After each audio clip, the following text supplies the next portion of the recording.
저승을 다녀온 선율 스님. 통일신라 7세기. 경주 망덕사에 선율이라는 스님이 있었어요. 선율 스님은 부처님의 뜻을 온 세상에 알리고 싶어서 무려 600권에 이르는 반야경을 만들기 시작했어요. 그러던 어느 날 밤, 스님이 잠들었을 때 밖에서 소리가 들려왔어요. 선율 스님, 어서 일어나시오. 같이 갑시다. 스님은 자기도 모르게 소리에 끌려갔어요. 선율 스님이 정신을 차려보니 그곳은 저승이었어요. 저승, 사람이 죽은 뒤에 혼이 가서 산다는 세상. 염라대왕이 물었어요. 너는 인간 세상에서 무슨 일을 했느냐? 반야경을 만들고 있었습니다. 그런데 미처 못 끝내고 이곳으로 끌려왔습니다. 참, 딱한 일이로구나. 네 정해진 수명은 이미 끝났다. 하지만 좋은 일을 하고 있었다니. 인간 세상으로 돌아가서 불경을 완성하고 오너라. 선율 스님은 곧 저승문을 나섰어요. 그때 웬 여인이 스님 앞에 불쑥 나타나더니 울면서 공손히 절을 올렸어요. 그대는 누구길래 그리 슬피 우는 거요? 저도 신라 사람입니다. 부모님이 금강사라는 절의 논을 빼앗았는데 제가 대신 죗값을 치르고 있답니다. 인간 세상에 돌아가시거든 제 부모님께 논을 돌려주라고 말씀드려 주십시오. 여인은 계속 말을 이었어요.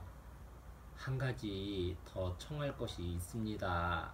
제가 기름 한 병을 평상 밑에 묻어두고 곱게 짠 배를 장롱 속에 감춰두었어요. 스님께서 그 기름으로 부처님 앞에 등을 밝히시고 배를 팔아 불경을 만드는데 보태 쓰십시오. 저희 집은 사량부 구원사 서남리입니다. 걱정 마시오. 꼭 그렇게 하겠소. 선율 스님은 여인과 헤어져 인간 세상으로 돌아왔어요. 그런데 깨어나 보니 캄캄한 관 속이었어요. 스님이 죽은 지 열흘이나 지났기 때문에 사람들이 이미 장사를 지낸 뒤였지요. 스님은 한숨을 길게 내쉬었어요. 이럴 수가 있나? 살아나긴 했지만 무덤 속이로구나. 선율 스님은 무덤 속에서 큰 소리로 외쳤어요. 밖에 누구 없소? 나 좀 꺼내주시오. 그러나 그곳은 깊은 산속이었어요. 지나가는 사람이 없었지요. 선율 스님은 포기하지 않고 계속 소리를 질렀어요. 사흘째 되던 날, 목동이 무덤 옆을 지나다가 소리를 들었어요. 이게 무슨 소리지? 무덤에서 사람 소리가 나네. 목동은 무덤 쪽으로 귀를 바싹 댔어요. 작지만 또렷한 소리가 들려왔어요. 나 좀 꺼내주시오. 나는 망덕사의 중선율이요. 목동은 깜짝 놀랐어요. 부랴부랴 망덕사로 달려갔어요. 스님들, 선율 스님의 무덤에서 사람 소리가 나요. 어서 가보세요. 스님들은 처음에는 믿지 않았어요. 선율 스님께서 살아나셨단 말이오? 제 귀로 똑똑히 들었어요. 스님들은 속는 셈치고 선율 스님의 무덤으로 갔어요. 목동의 말대로 무덤 속에서 사람 소리가 들려왔어요. 선율 스님의 목소리가 틀림없네. 스님들은 서둘러서 무덤을 파헤치고 관을 꺼냈어요. 관 뚜껑을 열자 선율 스님이 벌떡 일어났어요. 선율 스님은 스님들에게 자초지종을 들려주었어요. 그러고는 며칠 뒤 저승에서 만난 여인의 집을 찾아갔어요. 이댁 따님을 저승에서 만났는데 제게 부탁한 일이 있어 찾아왔습니다. 선율 스님은 저승에서 있었던 일을 모두 털어놓았어요. 여인의 부모는 놀라서 입을 다물지 못했어요.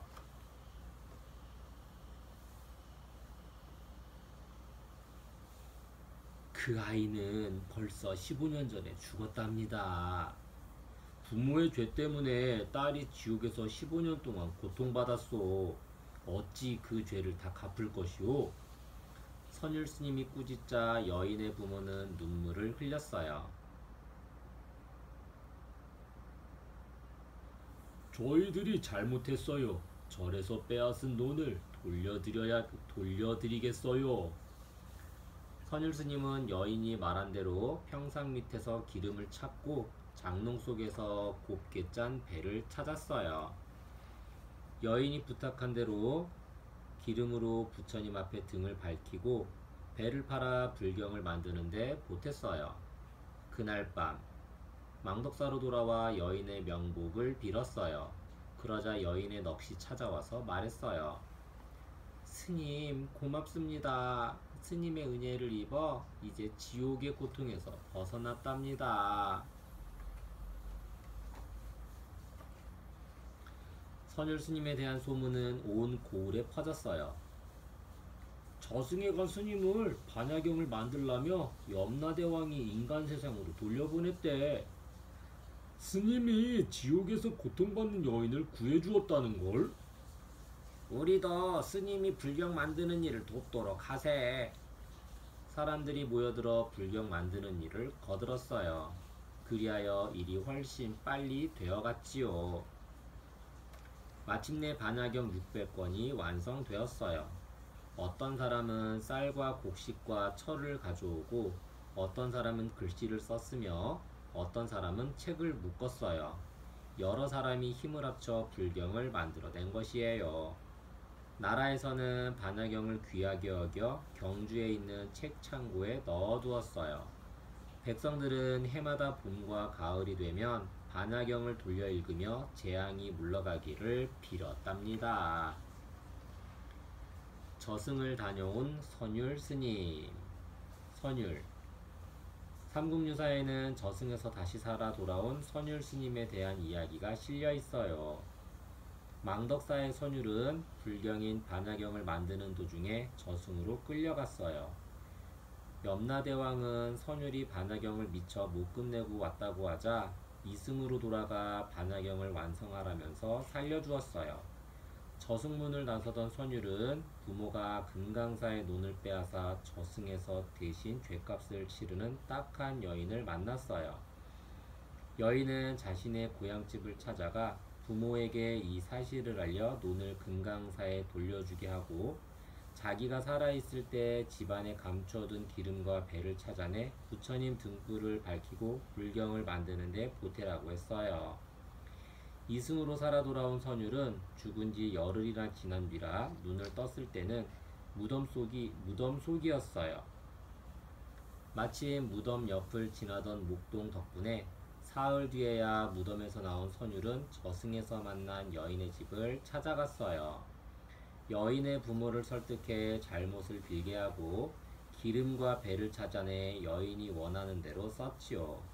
그러자 여인의 넋이 나타나 스님의 은혜를 입어 지옥의 고통에서 벗어났다고 했어요. 선율에 대한 소문은 온 고을에 퍼졌고 너도 나도 불경 만드는 일을 거들어 마침내 반야경을 완성한답니다. 저승과 이승의 교훈. 삼국유사에 따르면 반야경을 완성할 수 있도록 염라대왕이 선율을 저승에서 다시 돌려보냈다고 해요. 여기서 주목할 것은 저승과 염라대왕에 대한 이야기가 우리나라 역사서에 처음 등장한다는 사실이에요. 이 이야기를 통해 사람들은 저승과 이승이 따로 있고 특히 잘못을 저지르고 저승에 가면 지옥에 떨어지며 이승에서 저지른 죄의 대가를 지옥에서 반드시 치르게 된다는 사실 등을 알았지요. 염라대왕은 누구일까요? 불교에서는 사람이 죽어서 가는 곳을 명부라고 해요. 명부에는 죽은 사람의 죄를 심판하는 10명의 대왕이 있는데 진광대왕, 초광대왕, 송제대왕, 오간대왕, 염라대왕, 변성대왕, 태산대왕, 평등대왕, 도시대왕, 전류대왕 등이에요. 불경에는 명부의 5번째인 왕인 염라대왕을 만나러 가는 모습이 종종 그려지는데 사람들은 염라대왕 앞에서 전생의 선행과 악행을 깨닫게 된다고 해요. 염라대왕은 인도 신화에 나오는 야마에서 유래된 말인데 세상에 제일 먼저 태어나고 죽은 자로 천국과 지옥을 야마가 발견했다고 해요. 그리고 야마가 천국과 지옥의 심판자가 되어 선행과 악행을 가려내 선한 사람은 천국으로 보내고 악한 사람은 지옥으로 보낸다고 해요.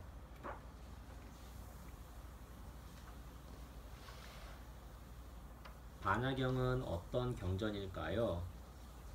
반야경에서 이야기하는 반야는 지혜를 뜻하는 말로 깨달음을 얻는 것을 말해요.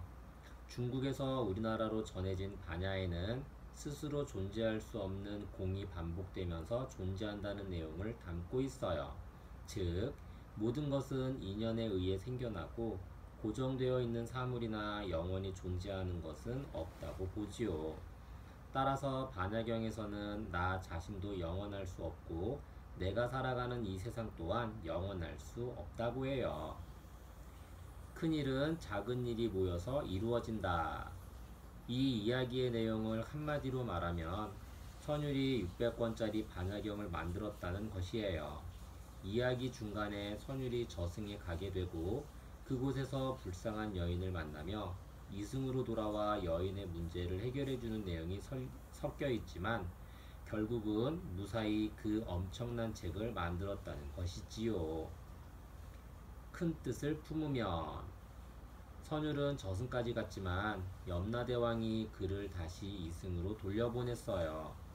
자신이 미처 끝내지 못한 일을 마저 끝내고 싶다고 간절히 말했기 때문이었죠. 염라대왕은 그토록 큰 뜻을 품은 선율이 대견하지 않았을까요? 간절히 원하면 뜻을 이룰 수 있다는 교훈이 담겨 있어요. 어디에 있든 제 할 일을 찾아서. 선율은 염라대왕의 도움으로 다시 이승으로 돌아오는 길에 딱한 여인을 만나요. 그는 저승에 가서도 스님의 본분을 잃지 않고 불쌍한 사람을 구제하려 애쓰지요. 그가 만일 불경 만드는 일만 소중하다고 생각하여 그 여인의 말에 귀를 기울이지 않았거나 이승에 와서 그 부탁을 잊었다면 스님으로서 제 할 일을 못한 것이겠지요. 어디에 있든 제 할 일을 다하지 못하는 사람에게는 결코 아무런 복도 행운도 따르지 않는답니다. 작은 선행의 결과. 선율이 여인과 그 가족에게 베푼 선행은 작은 것이지만 그 결과는 매우 컸지요. 선율에 대한 소문이 온 고을에 퍼져 너도나도 불경 만드는 일에 적극적으로 나섰으니까요. 십시일반이라는 말을 아시나요? 10사람이 자기 먹을 것을 조금씩 줄여서 한 사람이 더불어 먹을 수 있게 해준다는 뜻이에요. 즉, 반야경을 완성한 것은 선율 한 사람이 아니라 바로 많은 사람의 작은 힘이라고 할 수 있어요. 지도와 함께하는 유적지 여행. 망덕사를 찾아서. 신라 제30대 문무왕 때인 674년 의상이 당나라가 신라를 공격할 것이라는 소식을 전해왔어요. 이에 명랑법사는 채색 비단으로 절을 두르고 오방 신장을 만든 뒤 명승 12명에게 비법을 쓰게 했어요. 그러자 풍랑이 일어 당나라 군사를 물리칠 수 있었지요. 왕은 5년 후 그곳에 절을 짓게 하여 사천왕사라고 불렀어요. 그 뒤 당나라 황제는 신라에서 당나라 황제의 은혜를 기리고자 사천왕사를 지었다는 말을 듣고 이를 확인하기 위해 악봉귀를 신라에 보냈어요. 문무왕은 이 소식을 듣고 사천왕사 남쪽에 따로 절을 세운 뒤 악봉귀를 그곳으로 안내했어요. 그러자 악봉귀는 사천왕사가 아니라 망덕 요산에 있는 절이라고 하면서 절 안으로 들어가지 않았어요. 신라 사람들이 악봉귀에게 황금 1000냥을 준 뒤에야 겨우 마음을 돌렸는데 사촌왕사 남쪽에 지은 절을 악봉귀가 한 말에 따라 망덕사라고 하였어요. 망덕사에 대한 내용은 거의 전해지는 것이 없지만 현재 사촌왕사 터 남쪽 논 한가운데에 망덕사 터가 남아 있어요. 망덕사 터는 목탑의 기단이 동서에 남아 있고 남쪽에 금당지도 남아 있어요. 그리고 절토 남서쪽에 소나무 숲에 단간지주가 남아 있답니다.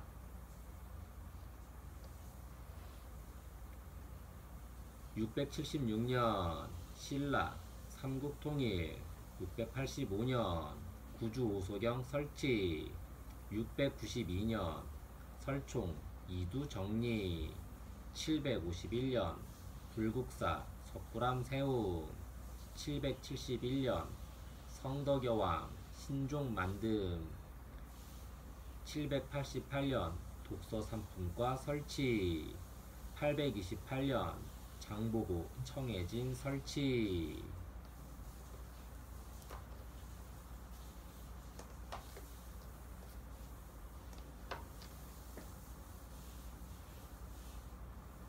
철쭉꽃보다 아름다운 수로 부인, 통일신라 8세기.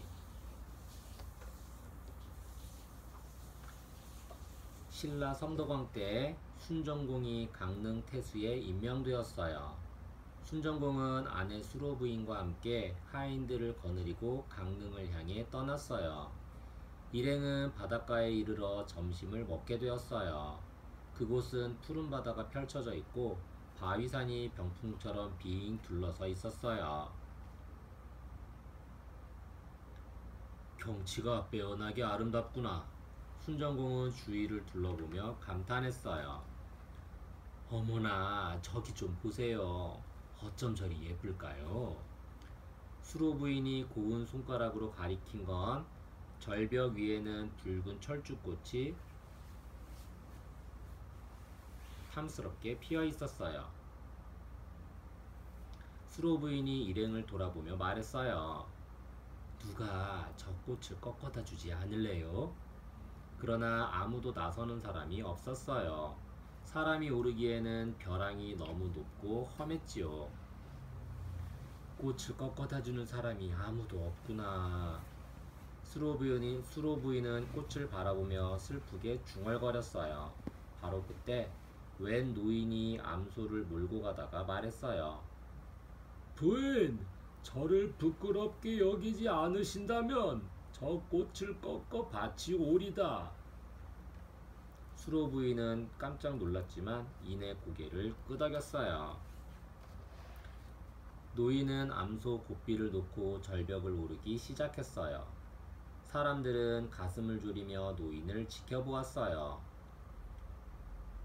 아유, 나이 든 사람이 겁도 없네. 저러다 발이라도 헛디디면 어쩌려고.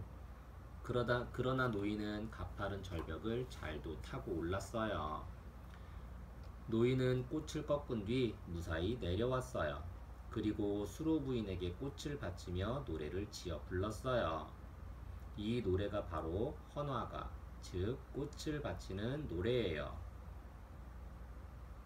자줏빛 바위가에 잡고 있던 암소 놓게 하시고 나를 아니 부끄러워 하시면 꽃을 꺾어 바치오리다. 노인은 곧 암소를 몰고 사라졌어요. 그 노인이 누구인지 아는 사람은 아무도 없었어요. 순정공 일행은 다시 길을 떠났어요. 꼭 이틀이 지난 뒤에 바닷가 어느 정자에 이르렀어요. 여기도 경치가 좋구려. 정자에서 점심이나 먹고 갑시다. 그래요. 바다가 정말 아름다워요. 수로 부인은 푸른 바다에서 눈을 떼지 못했어요. 그런데 점심을 먹고 수로 부인은 바다 경치를 구경했어요. 그런데 갑자기 바다에서 용 한 마리가 솟아오르더니 수로 부인을 낚아채 바닷속으로 사라졌어요. 눈 깜짝할 사이에 벌어진 일이었어요. 부인! 부인! 순정공은 바다를 바라보며 연거푸 부인을 불렀어요. 순정공은 발을 동동 구르다가 하인들에게 소리쳤어요. 뭐들 하느냐? 부인을 구해야 한다. 하지만 하인들은 어찌할 바를 몰라 허둥대기만 했어요. 그때 한 노인이 나타나서 순정공에게 말했어요. 여러 사람의 말은 쇠도 녹인다고 했소. 바닷속의 용이라 해도 어찌 두려워하지 않겠소. 사람들을 불러 모아 노래를 지어 부르며 막대기로 바닷가 언덕을 두드려 보시오. 반드시 부인을 찾게 될 것이요. 노인의 말을 듣고 순정공은 하인들에게 소리쳤어요. 어서 마을로 내려가 사람들을 불러오너라. 하인들은 마을로 뛰어내려가 외쳤어요. 용이 저희 마님을 잡아갔어요. 도와주세요. 저런, 어쩌다 그런 일이. 마을 사람들은 저마다 돕겠다고 나섰어요. 순정공은 마을 사람들을 데리고 언덕으로 올라갔어요. 사람들은 순정공이 가르쳐준 노래를 부르며 막대기로 바닷가 언덕을 두드리기 시작했어요. 거북아, 수로 부인을 내놓아라. 남의 아내를 데려갔으니 그 죄가 얼마나 큰가. 네가 만약 내놓지 않으면 그물로 사로잡아 구워 먹으리라. 이 노래가 바로 해가, 즉 바다의 노래예요. 얼마나 시간이 지났을까? 바닷속에서 용이 나타났어요. 용은 수로 부인을 바닷가에 내려놓고 다시 사라졌어요. 와, 수로 부인이 돌아왔다. 순종공과 사람들은 얼싸안고 기뻐했어요. 부인, 고생 많으셨소. 바닷속에서는 별일 없었소. 순정공이 손을 잡으며 묻자 수로 부인이 대답했어요. 고생은 전혀 하지 않았어요. 7가지 보물로 꾸민 궁전에 가서 달고 부드럽고 향기로운 음식을 먹었어요. 인간 세상의 음식과는 사뭇 달랐어요. 수로 부인의 옷에서는 신비한 향기가 풍겼어요. 이 세상에서는 맡아보지 못한 향기였어요. 수로 부인은 무척 아름다웠어요. 그래서 깊은 산이나 큰 연못을 지날 때면 번번이 괴물이나 귀신에게 잡혀가곤 했어요. 그때마다 사람들은 해가를 불러 수로 부인을 구했다고 합니다. 철쭉꽃보다 아름다운 수로 부인. 삼국유사에서 가장 아름다운 여인으로 꼽히는 사람이 바로 수로 부인이에요. 수로 부인은 강릉 태수로 부임하는 남편을 따라가다가 바닷가 절벽 위에 활짝 피어있는 철쭉꽃을 발견했어요. 그 아름다운 모습에 반해 사람들에게 철쭉꽃을 꺾어달라고 했어요. 하지만 절벽이 너무 높고 험하여 아무도 나서는 사람이 없었어요. 그때 어디선가 한 노인이 암소를 몰고 지나가다 선뜻 나서서 철쭉꽃을 꺾어 수로 부인에게 주면서 꽃을 바치는 노래인 헌화가를 불렀어요. 그 뒤 바닷가의 정자인 임해정에 이르렀는데 갑자기 바다에서 용이 나타나 수로 부인을 잡아갔어요. 순종공이 발을 동동 구르고 있을 때 이번에도 한 노인이 나타나 사람들을 불러 모아 노래를 지어 부르며 막대기로 바닷가 언덕을 두드리면 반드시 부인을 찾을 것이다 라고 말했어요. 순종공과 하인들은 노인의 말대로 마을 사람들을 불러 모아 언덕으로 올라갔어요. 그러자 용이 수로 부인을 돌려주고 사라졌지요. 이때 막대기로 언덕을 치면서 부른 노래를 해가라고 해요. 그 뒤로도 깊은 산이나 큰 연못을 지날 때면 괴물이나 귀신에게 잡혀가곤 했는데 그때마다 사람들은 해가를 불러 수로 부인을 구했다고 해요. 헌화가 삼국유사에 따르면 성덕왕 때 순정공이 강릉 태수로 부임해 가던 길에 수로 부인이 바닷가 절벽 위에 핀 철쭉꽃을 꺾어달라고 했어요. 하지만 절벽이 너무 높고 험하여 아무도 나서는 사람이 없었지요. 그때 어디선가 한 노인이 나타나 꽃을 따와 노래를 부르며 바쳤는데 그 노래가 바로 헌화가예요. 해가. 해가는 누가 언제 지었는지 알 수 없지만 삼국유사의 기록을 통해 신라 때의 노래로 추정하고 있어요. 해가는 순정공이 강릉 태수로 부임해 가던 길에 갑자기 나타난 용이 수로 부인을 잡아가자 부인을 되찾기 위해 마을 사람들과 함께 부른 노래예요. 여러 사람이 막대기로 바닷가 언덕을 두드리며 해가를 부르자 용이 수로 부인을 돌려주고 사라졌다고 해요.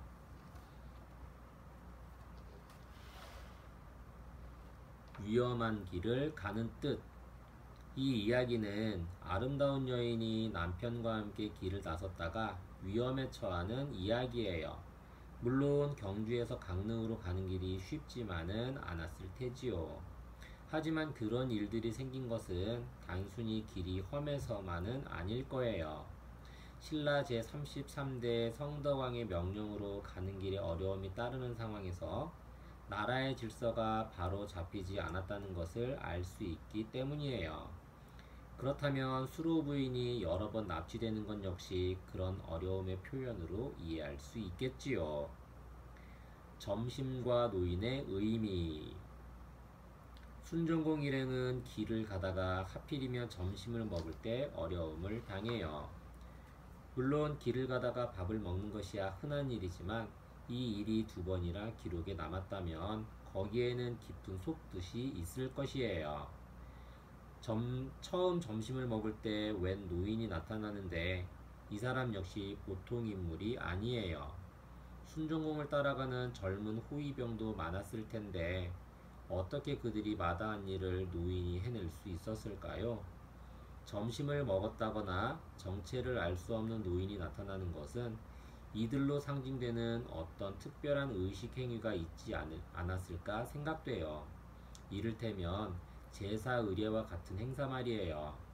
점심은 제사를 위해 잘 차려진 음식을 뜻하고 보통 사람은 겁을 내며 피하는 일을 해내는 노인은 제사를 맡은 인물 혹은 제사를 드리고 난 뒤 순정공 일행이 처한 어려움을 해결해 주기 위해 나타난 신기한 존재가 아닐까요? 말의 의미. 수로 부인은 쉽게 꺾을 수 없는 절벽 위의 꽃을 원했어요. 이것은 어쩌면 처음부터 불가능한 일임을 알고 자신을 도와줄 특별한 인물을 이끌어내기 위해서였는지도 몰라요.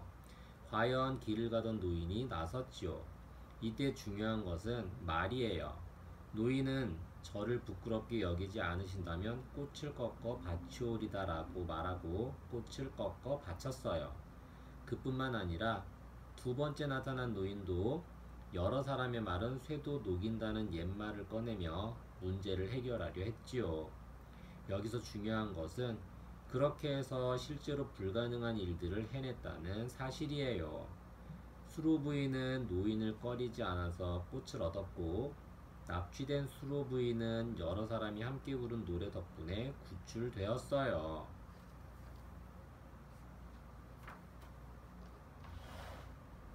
지도와 함께하는 유적지 여행. 헌화로. 수로 부인이 순정군과 함께 지나간 길이라고 확신할 수는 없지만 현재 강원도 강릉시 강동면 신곡리의 해안도로를 헌화로라고 불러요. 헌화로는 수로 부인 이야기에서 그려진 것처럼 석벽이 병풍처럼 바다를 둘러싸 매우 아름다운 경치를 자랑하지요. 동해의 푸른 바다와 기암 괴석이 어우러져 아름다운 풍광을 이루고 있어요. 해가사터와 임해정. 삼국유사에는 수로 부인과 순정공 일행이 임해정에서 점심을 먹은 뒤 바다에서 용이 나타나 수로 부인을 납치해 갔다고 했어요. 강원도 삼척시는 수로 부인이 납치된 곳으로 추정되는 증산 해수욕장에 임해정을 복원하고 그곳에 해가사터였음을 알려주는 비석도 만들어 놓았어요. 676년 신라 삼국통일, 682년 신라 국학 설치. 685년 구주오소경 설치. 702년 신라 제33대 성덕왕 왕위 오름. 722년 신라 토지 나누어줌. 727년 신라 해초 왕호천 축국전 지음. 751년 김대성 불국사 석굴암 지음.